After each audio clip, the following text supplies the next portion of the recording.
আল্লাহর নবী সাল্লাল্লাহু আলাইহি সাল্লাম বলছেন, দুই ব্যক্তিকে আল্লাহ তাআলা জাহান্নাম থেকে উঠাবে, জাহান্নাম থেকে তুলে আনবে, তুলে আইনা মাঝখানে জান্নাত এবং জাহান্নামের মাঝখানে খালি জায়গায় রাখবে। রাখবার পরে মানে বসাইবার পরে, একবারে হাদিস এটা, বসাইবার পরে আল্লাহ আবার বলবে ওই দুইজনকে, যাও জাহান্নামে আবার ঝাঁপ দাও, মানে আবার যাও জাহান্নামে যাও।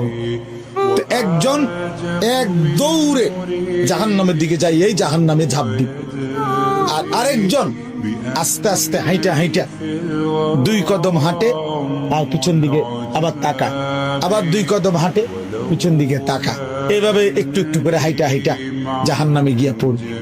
তো আল্লাহ তাআলা আবার দুইজনকে উঠাবে, এই দুইজনকে উঠাইয়া প্রথম জনরে বলবে, তুমি এরকম দৌড় দিয়া জাহান্নামে পড়ে গেলা কেন?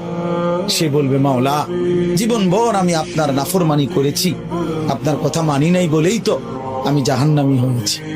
আজ যখন আপনি আমারে জাহান্নাম থেকে তুলে ওই মাঝামাঝি জায়গাতে রাখছেন, রাইকা আবার যখন কইছেন জাহান্নামে যাইতে, পড়তে, লাফ দিতে, তো এটাও তো আপনার একটা হুকুম। চিন্তা করছি জীবনে কোনো হুকুম না মাই নেই তো জাহান্নামী হইলাম, তো আজকে একটা হুকুম মানিয়া, এই জন্য আপনার হুকুম মানার জন্য জাহান্নামে গিয়ে লাফ দিলাম। আল্লাহ বলেন, আমিও তোকে মাফ করে দিই, চা জান্নাতে।